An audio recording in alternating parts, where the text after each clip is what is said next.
Mark Shepard, Shelter Insurance, 2334 Keith Street, Cleveland. Call 423-339-8777.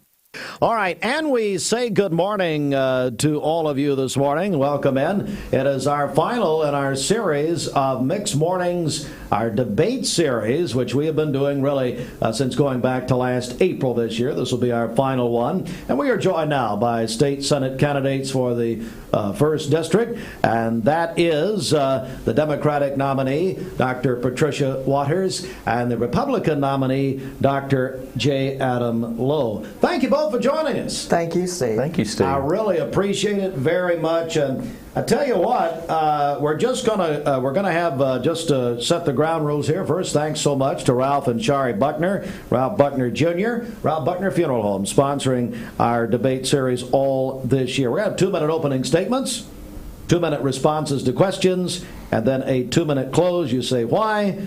Because I can remember it. That's why. So anyway, there we go.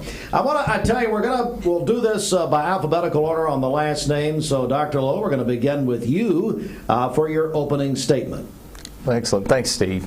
I just want to say thank you to the people of the 1st District. You have been very welcoming and warm to my wife and my family and I as we have campaigned throughout Ray County, Meigs County, McMinn County, and Bradley County.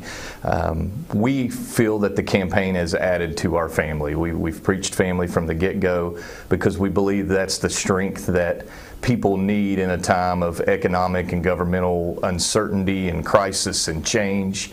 The things that we can depend on tend to be the people that we call family. We've always taken that definition as a large umbrella. We've said family's more than just your kinship. It's your community. It's those you invest in. And we live in an area of the country where we take care of one another. We've done a phenomenal job, whether it's a natural disaster or meeting the needs of the homeless or those who are most marginalized in our communities. We tend not to look north to D.C. or other states. We tend to figure out in Tennessee how to deal with Tennessee problems.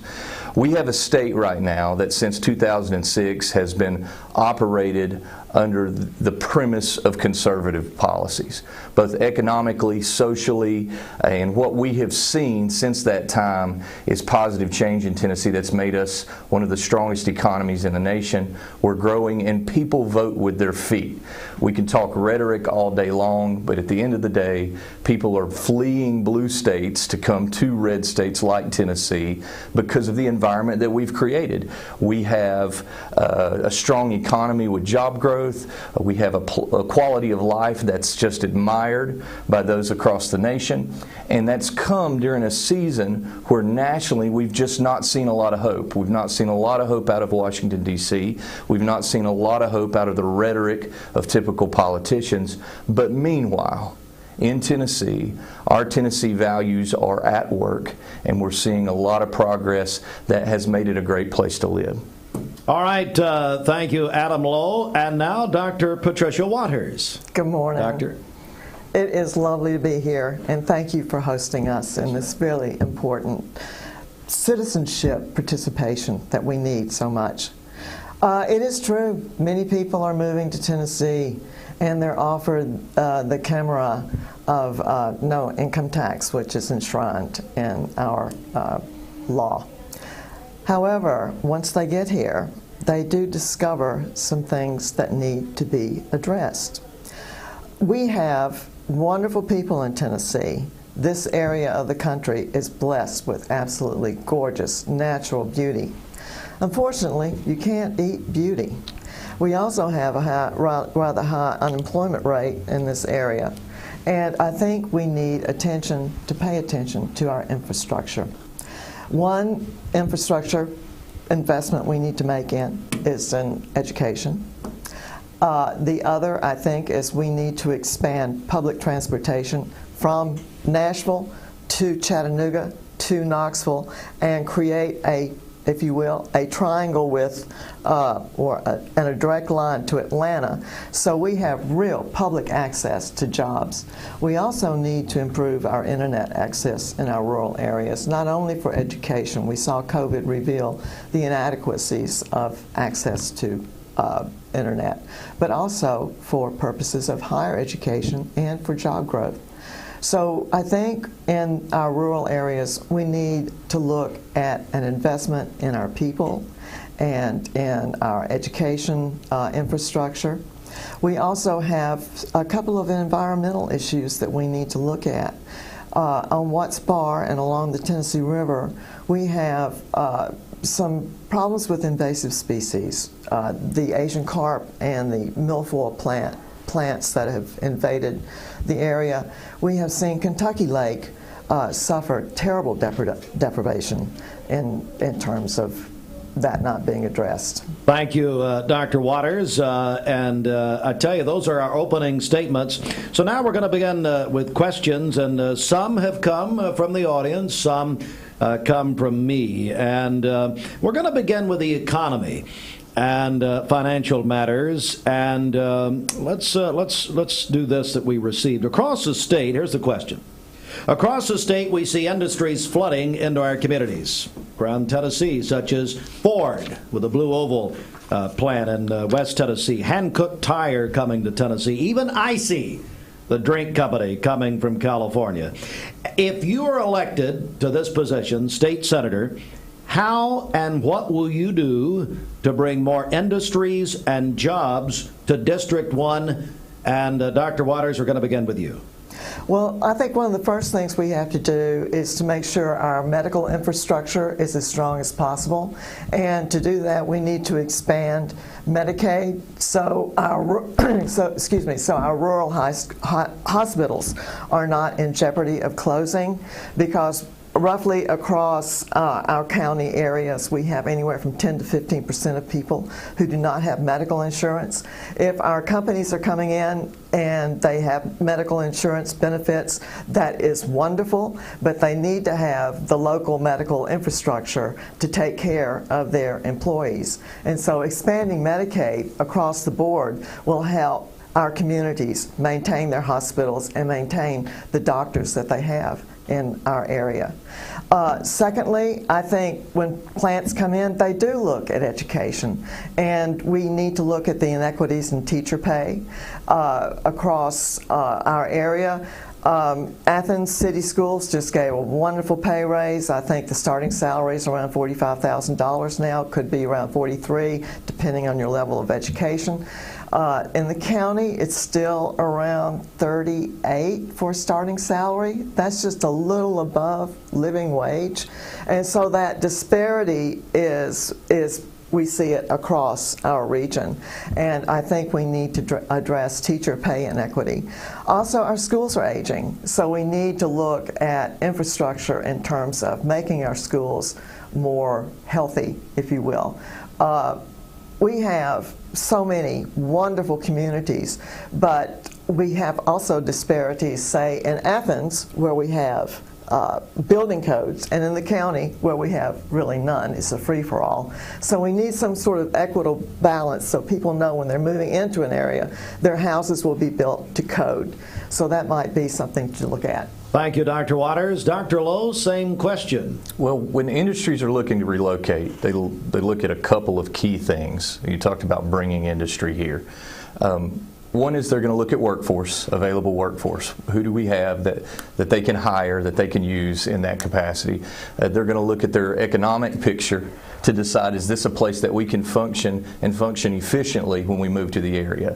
And it's something that Tennessee's addressed openly. We've created a positive tax environment for industry to come to Tennessee, but we've also started addressing this workforce issue, which has been one of our largest challenges, because even though our population's growing and people are moving here, it's not necessarily working adults. It's people who've spent their life bruised and battered in blue states, and they want to spend their retirement here in Tennessee where they're more comfortable. So we have to generate that. We've also realized in community a long time ago, because we've had a strong manufacturing base, especially here in Bradley County and surrounding areas, that we have to destigmatize those careers that are in manufacturing, trade skill careers. We've made a $30 million investment locally in the Pie Center. That's public-private partnership. That is a facility that's going to address EMTs, education, diesel mechanics, mechatronics, all of the necessary skills base that companies look for. Any company that's looking for a workforce that's the most prepared is going to look at Southeast Tennessee. They're going to look at District 1. We have tracts of land available for development. We have people who are willing to work, and we have a new generation of students in our school system that are making their ways into those careers and training themselves to be ready and job ready. And our existing industry is putting putting the meat and potatoes behind it. They're making those capital investments in that project, partnering with the public. So I think we've seen great progress with investments in education, investment with infrastructure to be ready, and I think we have the tax environment and regulatory environment in Tennessee that's going to draw those people in. Thank you, Dr. Lowe. And Dr. Lowe, we're going to give you this question first this time. This will be our final question before our first break. You're listening, if you're just joining us, Mix 1041. We're live on mixtv.tv. These are our state Senate candidates in District 1. And we're so pleased to be joined, that they joined us this morning. Adam Lowe, your question first. Do you believe, we got this from the public, do you believe Governor Lee should go further with tax reliefs like Governor DeSantis has in Florida, with taking away sales tax for items such as sports equipment, baby and children's items, pet and animal food and products, to help Tennesseans who are strapped for cash? And I would almost frame that in this inflationary time in which we're in. So I'm going to begin with you, Adam. Well, I think to contend with inflation, one of the things that states can do is reduce taxes. Tax reductions work in an inflationary environment. A perfect example is the food tax. Now, that is something that conservatives have targeted since they've been in control in Tennessee. There was never an attempt to mitigate the food tax until 2006. We've already cut it by 1.5%. There's still 4% to work with there. And that's one of the biggest areas of inflation that we've seen, is in food. In some cases 28% on some products. So there is some relief that Tennessee could do. That's a partnership between Governor Lee and obviously the legislature on what we could do as far as a reprieve on the tax side. And Governor DeSantis has done some very positive things. Here's the challenge.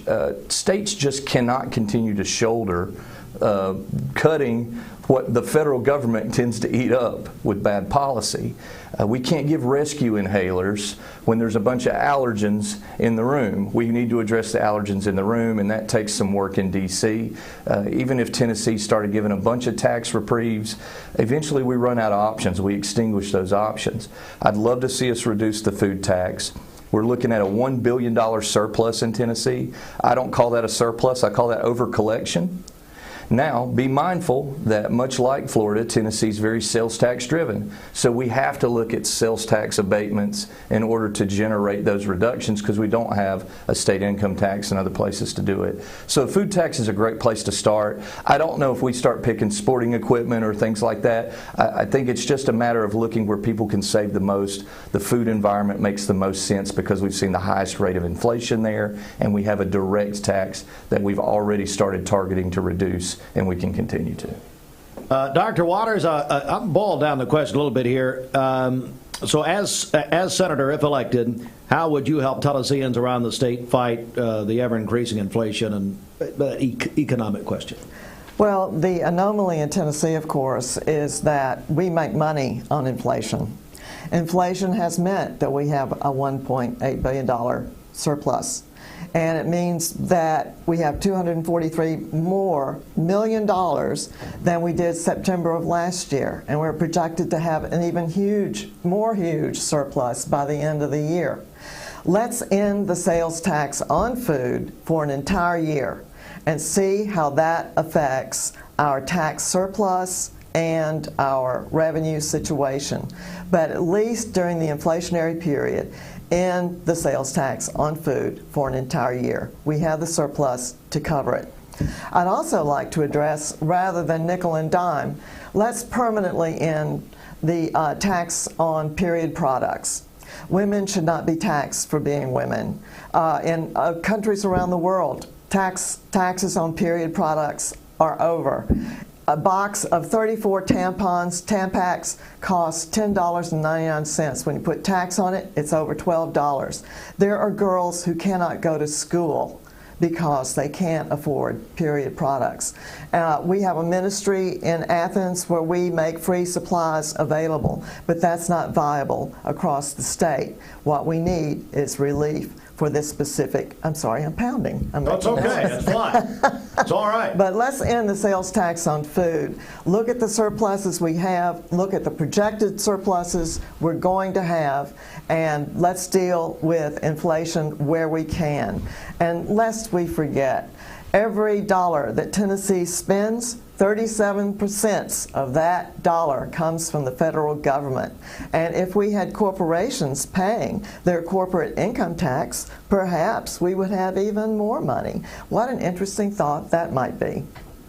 Dr. Waters, thank you very much. Going to take a break right here, and you are listening or watching, or maybe both, to Mix 1041, mixtv.tv. We really appreciate our candidates coming in. The State Senate District 1. A reminder, we'll have election night coverage, as always, since 1957 on WCLE, now radio and TV, on November 8th. Looking forward to that. Going to take a break. Thanks so much, Ralph and Shari Buckner, Ralph Buckner Funeral Home and Crematory and their family of funeral homes, for sponsoring this entire year of our debate series. What's the goal here? To get the ideas out, to talk about it, and have constructive conversation. That's what a democracy is all about, and we're proud to be involved in that. So we're going to take a break right here, and we'll have more when we come back in just a moment. This is Thomas. At Mermaid Mattress, we try to buy from as many local vendors as we can. Our foam company that we buy from is here in Cleveland. Our spring maker, Leggett & Platt, is in Atlanta. Our wood comes from Kentucky. So it's all right here on bordering the state of Tennessee. So we really are a local company.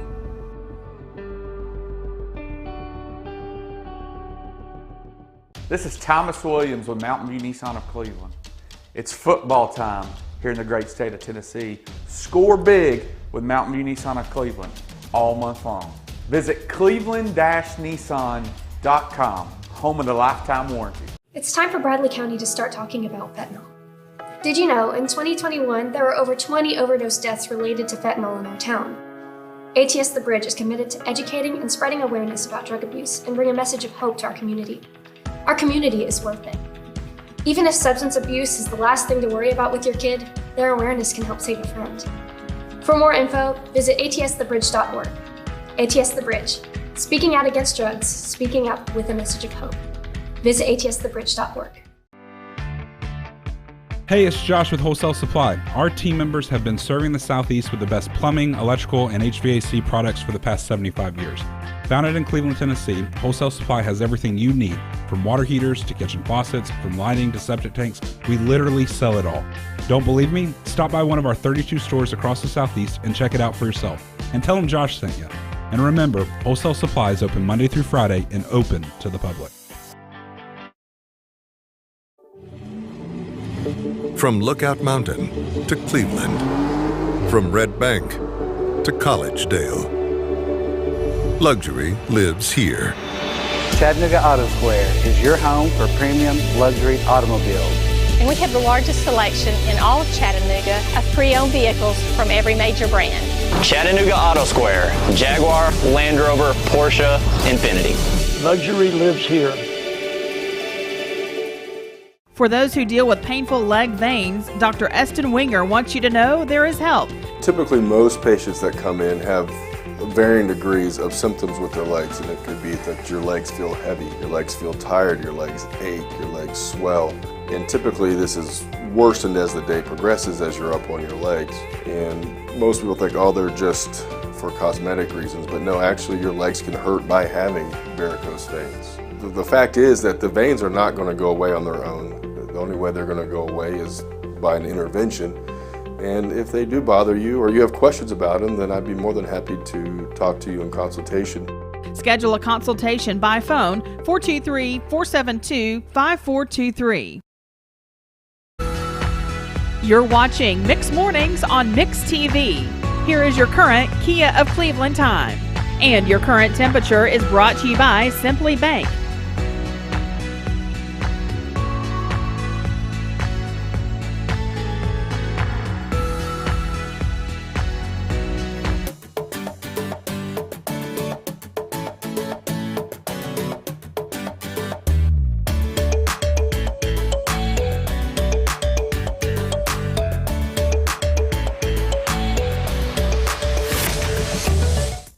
It's 8:25. Let's get a quick check of our Simmons Bank celebration list, Bridget. Okay, happy birthday to Abigail Higgins. She is 17 today. It's Austin's favorite cousin. Dr. Russell Dyer having a birthday today, director of Cleveland City Schools. Steve Sconzo celebrating today. Ruthie Panny also having a birthday today, the principal at Michigan Avenue Elementary. Madden Horsemeyer is 2 years old today. Christopher Edwards is 18, a senior at Bradley Central. He plays baseball there.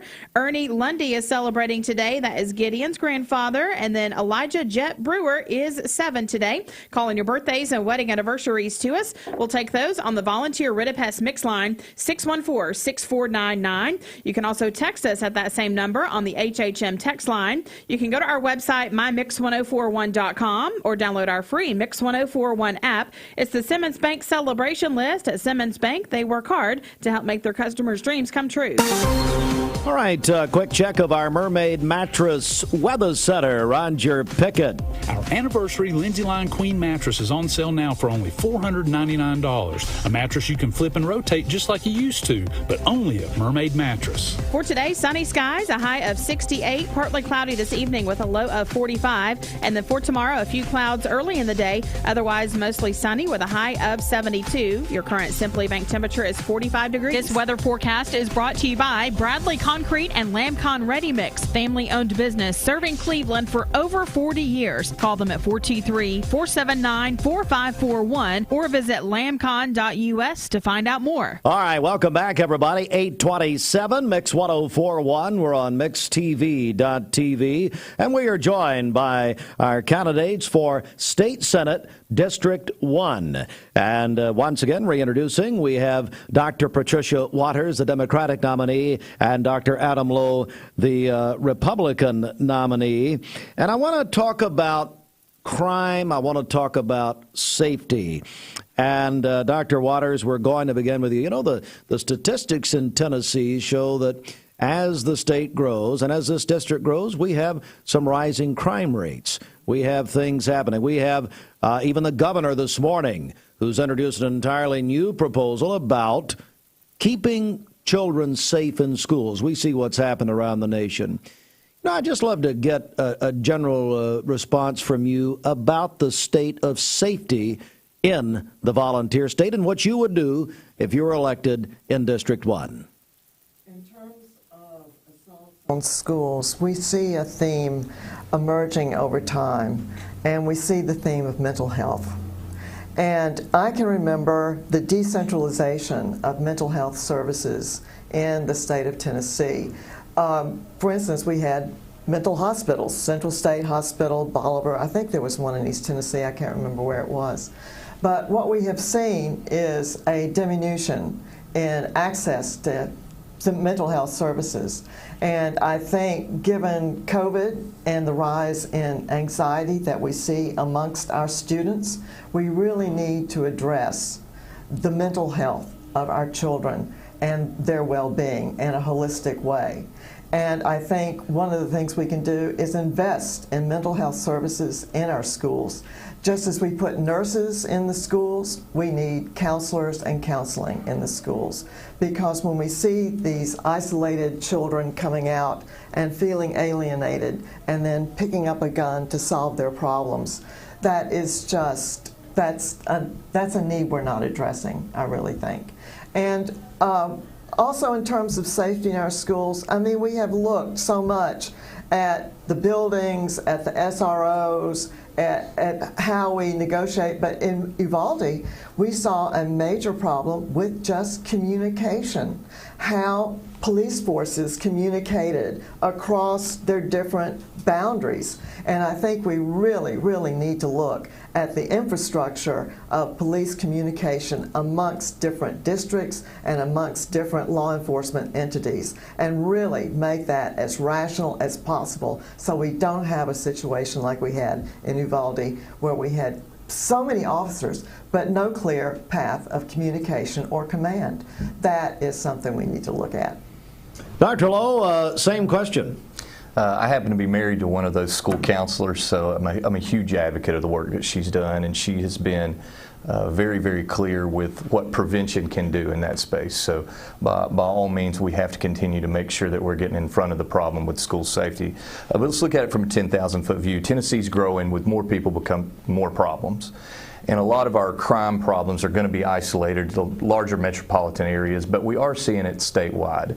So one thing we have to do is make sure that law enforcement has the resources to grow as our communities grow. And that's a partnership between state and local government that has to continue. Now, thank God we're not New York or Michigan or California, where a lot of that crime wave is just crippling. We saw it in their state debates over their federal senator debates.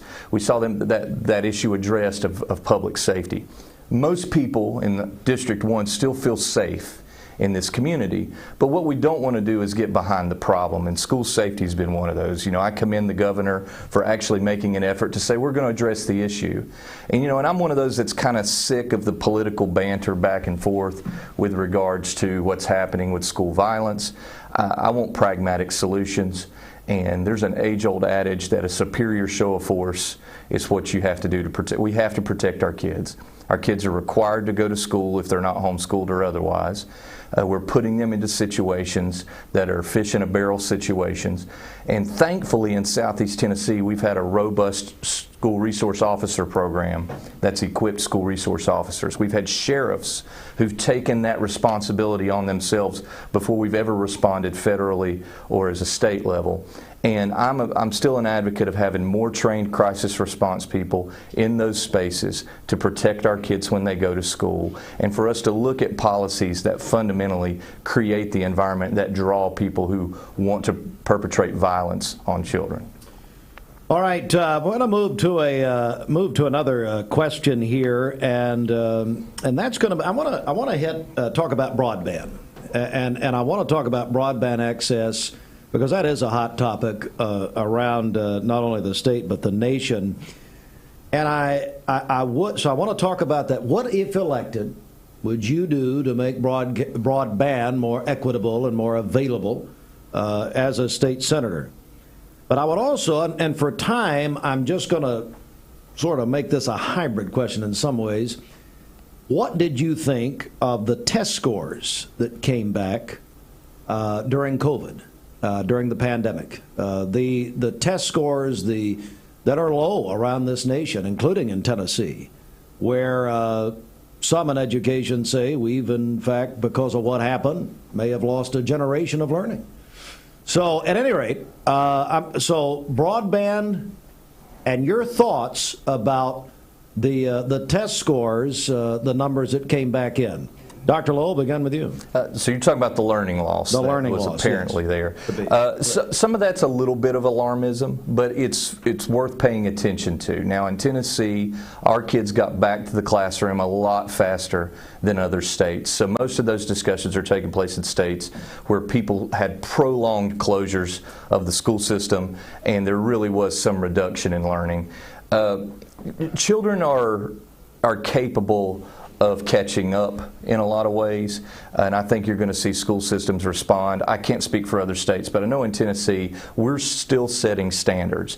We've recently set the standard with literacy in 3rd grade in Tennessee. We're putting money behind those literacy tutors that children who are behind are going to get. We have to see more innovation like that without all the political rhetoric that gets saddled in the space, trying to actually help kids progress in that environment. To answer your question about broadband, we just saw a $1.7 billion investment, both at federal and state funds, into broadband in Tennessee. But let's not forget, what we don't talk about with broadband is why it's been so slow to our area. Private providers have wanted to expand in East Tennessee for a long period of time, and it's not been economically advantageous.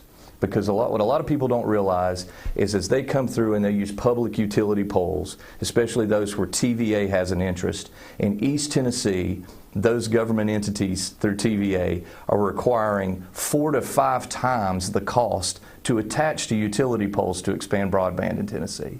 And so for ages, private providers like Spectrum and AT&T have opted, when they had the opportunity to expand, when they were incentivized even with grant money to do so, to go to other areas like Duke Power and places where they were attaching at a far less rate. They could serve more people, more customers. So government was in the way of broadband expansion to begin with. The good news is we're kind of making up for it now. We're making those governmental investments via grants that you're going to see a massive expansion of broadband in Tennessee. I'm very excited about it. Dr. Waters, same hybrid question. Well, I got kind of gobsmacked yesterday because I was listening to a discussion about this very point on NPR. And the expert in the field said that broadband is no longer the goal, because in a household, when you are doing work at home, when you're doing school at home, when you're doing higher education at home, broadband is not a sufficient medium to do all those activities at the same time. I think the best solution is to make access to the internet a utility. As it stands now, AT&T can charge you one rate here in Bradley County, one rate here in Cleveland.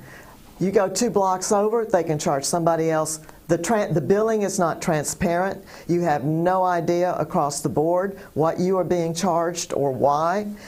You can go to McMinn and find spotty coverage within the city of Athens itself. You go on a hill, no coverage. You're down on the street, some coverage, spotty, and there's no responsibility. For the first time, we're starting to look at households and planning household incomes in a systemic way around access to internet.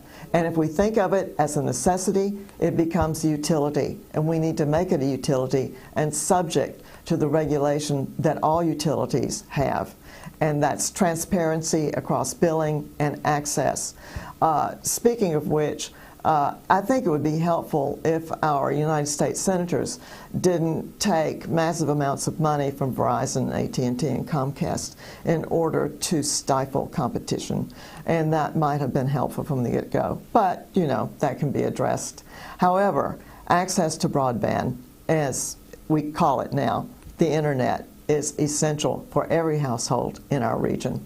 You had a second part, and I didn't get to it. Well, and I'll be glad to get, because I did make a hybrid question there. The low test scores, just to comment on... You're talking about the NEAP scores. Exactly. What we call the nation's report card. Sure. Yeah. You can just get a quick comment on that. The pandemic is a 100-year event. It happened. We have to deal with it. And the way we deal with it is by hiring not only literacy coaches and reading teachers and reading specialists, but we also focus on numeracy. But we have to have a focus as well on writing pedagogy, because nothing comes together unless we have a dialogic relationship within the classroom itself, and that takes time. Our teachers need time. They don't need to be overburdened with overloaded classes, and they need free time to develop their pedagogy and make their right curricular choices. Thank you. Thank you, Dr. Waters. All right, what we're going to do now, I want to spend some time on the amendments that are on the ballot. And these 4 amendments are getting a lot of attention, quite frankly, and so I wanted to get our candidates' thoughts on each of them. And I tell you what, we're just going to run through these, is how we're going to do this. And we'll just go one at a time here. And if I can, I tell you what, Bridget, we're just going to suspend the time. We're just going to have a conversation, and we'll just take that off, okay? So we'll... You know, can I do that? Can I make a rule? I can make a... Hey, what about... You called this meeting. Well, did I really? Oh, man. Okay, so here we go. So let's just talk about these amendments, and I want to begin... I'll begin with you, Dr. Waters. Let's talk about Amendment 1. I'm just going to read it. The first amendment on your ballot, listed as Amendment 1, would add a section to the state constitution to make it illegal to deny or attempt to deny employment to a person in Tennessee for their affiliation or lack thereof with any labor union or employee organization. And that's why they're calling it the Right to Work Amendment. So basically a yes on Amendment 1 would add the right to work to the Constitution, while a no vote would not. What do you make of this First Amendment? what I make of it is I see a millionaire, Bill Lee, and I see a billionaire, Bill Haslam, with their shorts in a wad about unions coming to Tennessee. Ford is coming to West Tennessee. It is a union shop. But here's the deal. We have a right to work law. We've been a right to work state, quote unquote, that Orwellian phrase, which I despise, since 1947. 1947. Why do we need a constitutional amendment? Well, here's the interesting thing. Ford is not incorporated in Tennessee, and therefore is not subject to the right to work law when they come here. They can bring their union shop and their union rules. And that has millionaire Lee and billionaire Haslam all upset. Why? Because it might just raise wages in the area. It might spread the unions. We have unions because people died to protect their rights to employment. Remember the Shirtwaist Triangle Factory? 1911? 143 people died because the employer locked the doors and closed the exits so girls couldn't take their break. We have unions to protect workers. That's where the ladies' garment worker union came from. We have children who are not in the labor force because of unions. We have the 8-hour day. We have the 40-hour week because of unions. We have safety regulations because of unions, not because of employers.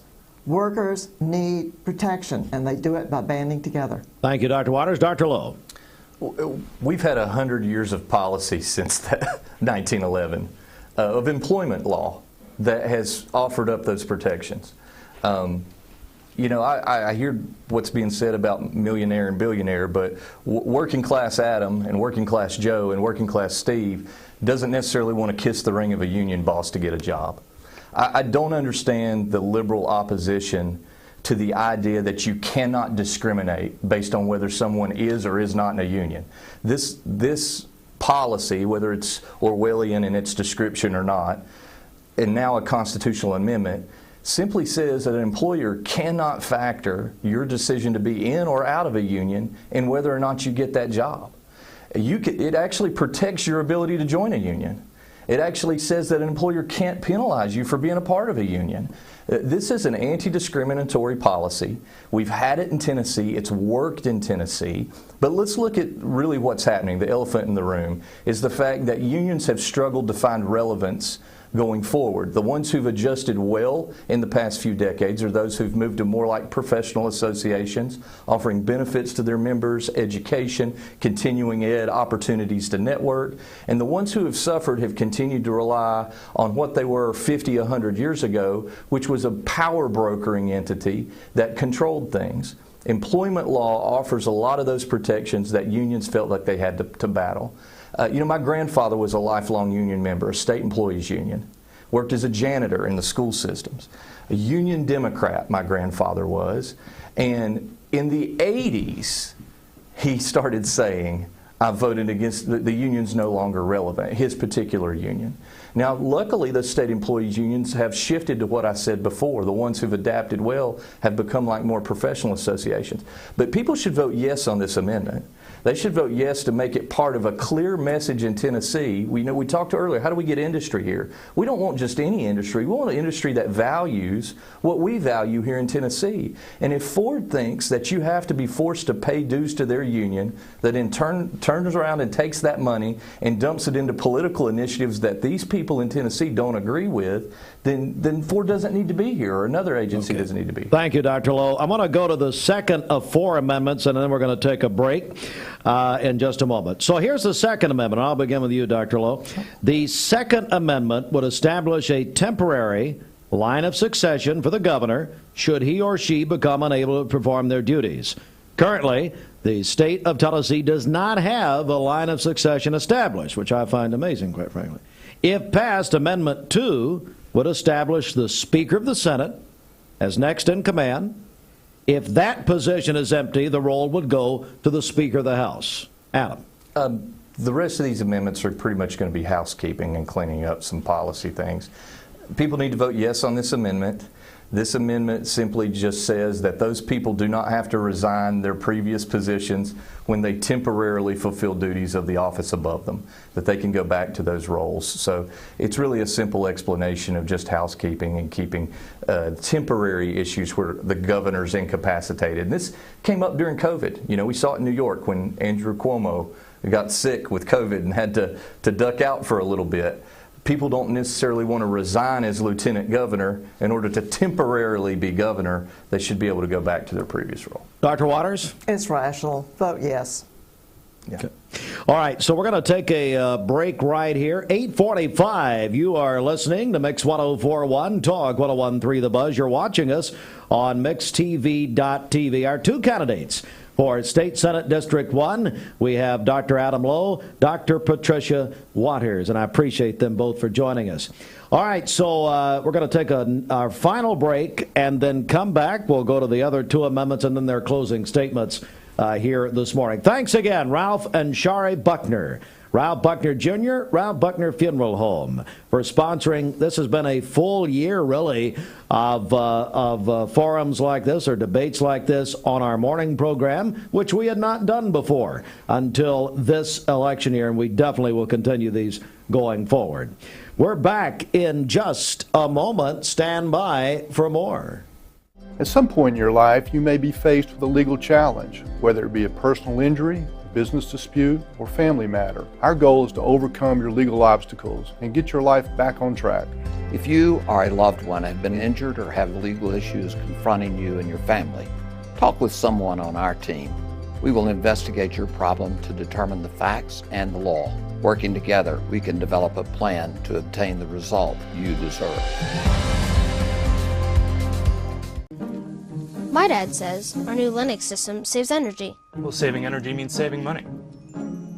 A lot of money? Yep. Time for a raise in my allowance. Savings year after year. A big raise. Call today for perfect air you can feel in your home and savings you can feel in your wallet. Lennox. Air is life. Make it perfect. Call Dale's Heating and Air today. This is Thomas Williams with Mountain View Nissan of Cleveland. Stop by today and take advantage of Bradley County's largest pre-owned inventory.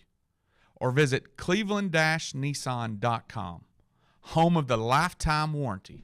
Remember Me Senior Care is Cleveland's first assisted living and memory care neighborhood. They specialize in assisted living for those who are still active with a community of indoor and outdoor activities. They also provide memory care living for those who are facing life with dementia. Learn more online at remembermesc.com or call their office and set up an in-person visit at 423-473-3140. Remember Me Senior Care, a culture of care your loved one deserves.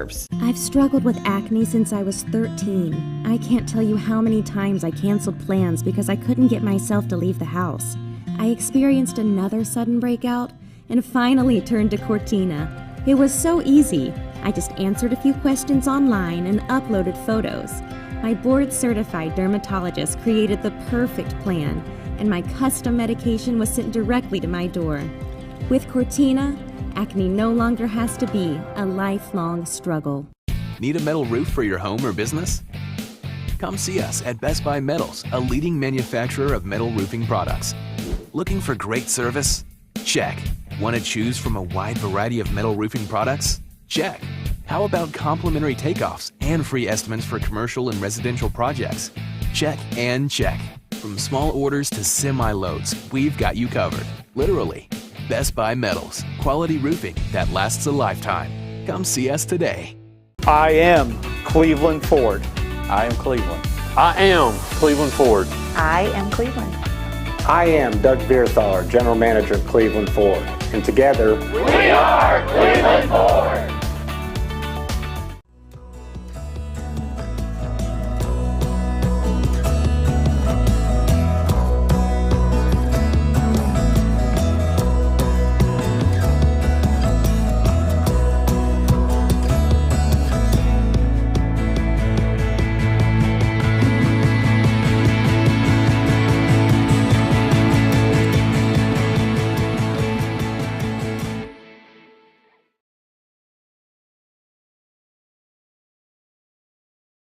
Serenity Funeral Homes. Convenient, caring, affordable. Cleveland's most affordable funeral home. Completely remodeled. Offering cremations as low as $5.95. Funerals, $15.95. SerenityofCleveland.com. When trust matters most.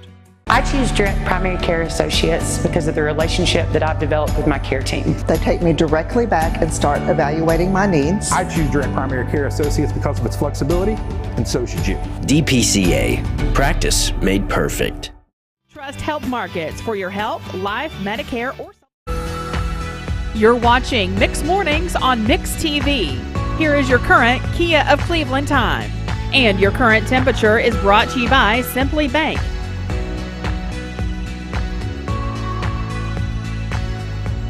Simply Bank and their grand opening on 25th Street tomorrow morning. Join us 7 a.m. Free Hardee's breakfast while supplies last, among other big prizes. Our final segment now of our Mixed Mornings debate series brought to you by Ralph Buckner Funeral Home and Crematory. Find out more at ralphbuckner.com. We are pleased to be joined in our final debate series debate by the candidates for State Senate District 1. We have Dr. Patricia Waters and Dr. Adam Lowe. When I hit these final two amendments and then your closing statements. Let's go to amendment number 3. Dr. Waters, I'm going to begin with you. And on the ballot, as it states, amendment number 3 would prohibit slavery and involuntary servitude. Currently, the state constitution states that slavery and involuntary servitude are prohibited, quote, except as a punishment for a person convicted by due process of the law. The section would be removed and replaced with, quote, slavery and involuntary servitude are forever prohibited. Nothing in this section shall prohibit an inmate from working when the inmate has been duly convicted of a crime. Dr. Waters.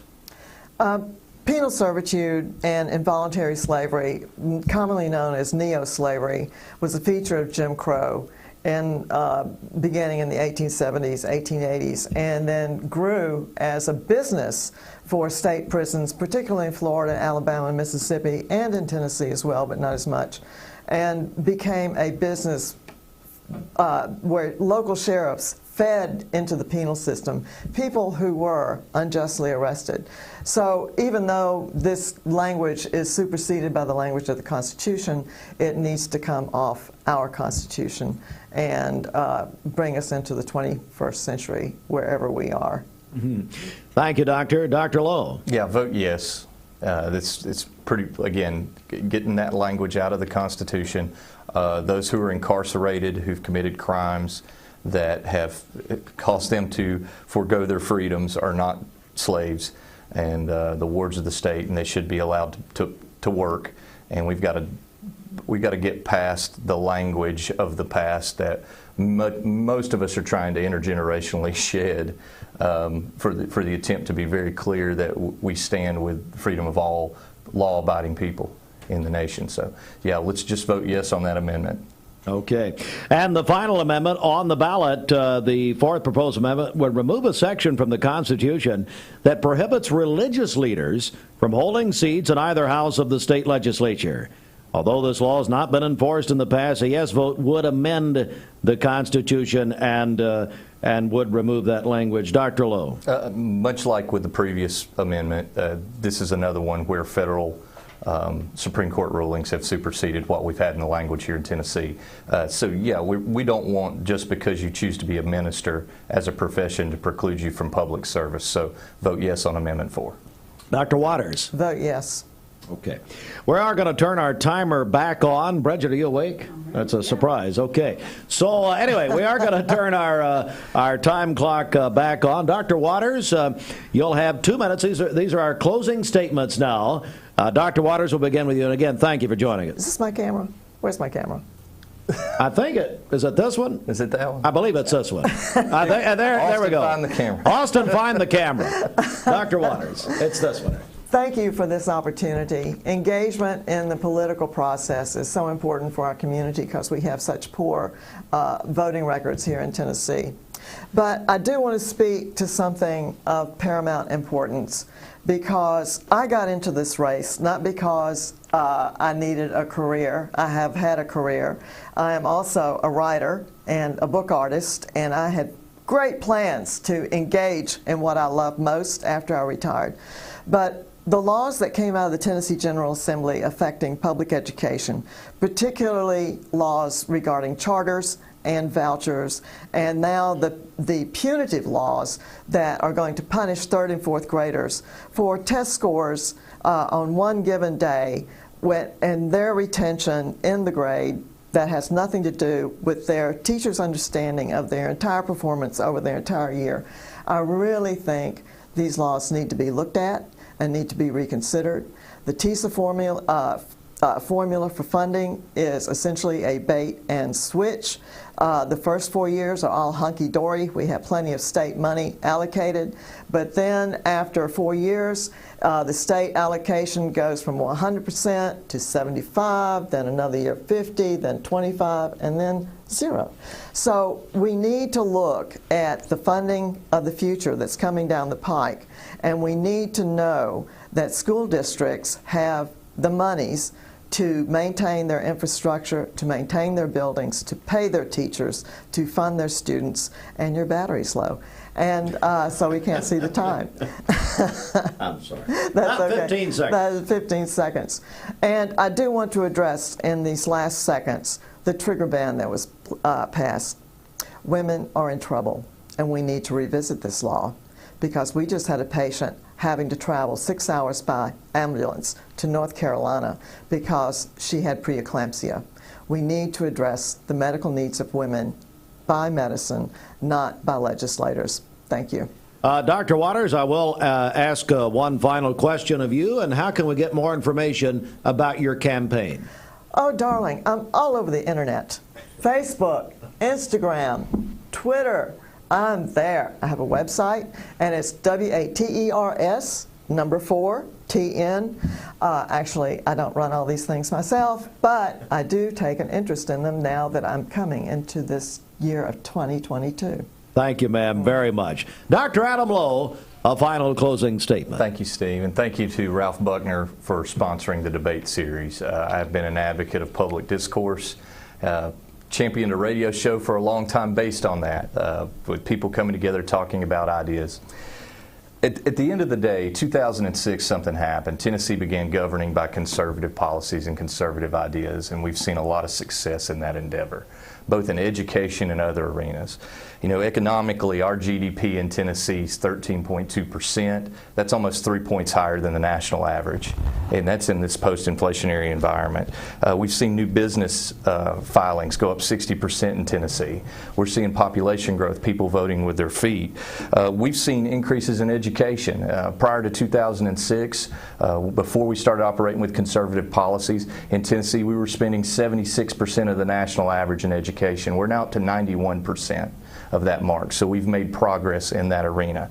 You've seen that growth over and over. We've seen a reduction in food taxes. I'm really excited to hear people on the left actually talking about reducing taxes. That's great. You know, it took conservatives getting control to reduce those taxes. And part of that was a guy named Mike Bell, who served in this Senate seat for the past few years. So when I decided to run, much like Dr. Waters, I have my career. I was fine. I was fine outside of the political arena, but what I wanted was continuity of the things that we see working in Tennessee. Tennessee's being brave enough in a post-pandemic environment to make policy decisions and try to affect change in areas that we need. We need better literacy in our school systems. We need to champion life. We have to quit talking about pregnancy as if it's parasitic. We've started that in the state of Tennessee, and we've seen nonprofits and community leaders emerge in those arenas to be successful. We're borrowing their ideas, putting them to work in the public space. space, using conservative premises to move forward in Tennessee. And I think what you're going to see is that increased quality of life that we so love and that economic prosperity that we've grown accustomed to. Dr. Adam Lowe, same final question for you. How do we get more information about your campaign? Well, lowforsenate.com. You can find us on Facebook, Instagram, Twitter as well. But you tend to see me. Our campaign has been based on being on the ground. We've been at the festivals. We were at the Apple Festival here in Cleveland. We've been at the chamber meetings. We've been anything we get invited to, we try to be present. And if I can't be present, we try to have a proxy present. So ultimately, our quest is not for you to just interact with us on technology. We want to know you. We want to know about your family. We want to know what you love and what you value here in Tennessee. So when I represent you as your state senator, I take those values to Nashville. I got one more question. It's going to be the biggest question you've heard all morning. If you had to pick your favorite Halloween costume, what would it be? Wonder Woman. Wonder Woman! I love it! Oh, wow. Adam Lowe. Merle Haggard all day long. The big black hat, baby. I'm Merle Haggard? Merle Haggard. Oh, my goodness. I mean, we all every little boy in the South wanted to be Merle Haggard at some point growing up. Haggard and Wonder Woman. I love it. Guys, thank you very much for coming. I really appreciate it. God bless you. Thank you, Steve. And thank you Dr. both. Waters. Thank you both offering yourselves for public service and your families. Because you know what, it's a full endeavor. Well, I really appreciate Dr. Waters, Dr. Patricia Waters, Dr. Adam Lowe for coming in this morning. Again, if you're just joining us, go back and watch the whole thing, mixtv.tv. But here's what we really want you to do. We want you to vote. My Lord, we have got to do better than what we did in August. Deplorable. 13%. Come on, people. You know what? People died for our right to vote. And so if you're watching or listening right now, you're interested. You're interested. So get out there and let's vote. You can vote today through early voting, November 3rd, Monday through Friday, and Saturday in Bradley County, the Bradley County Election Commission, Bradley Square Mall, and until the 29th of the month, that's Saturday, at the Northeast Recreation Center.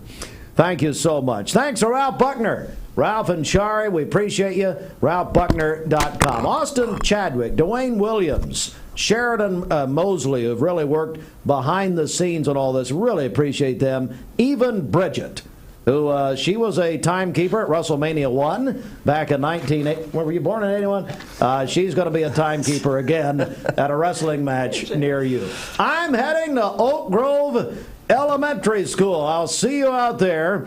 You can withdraw your children, I guess, while I'm there. All right.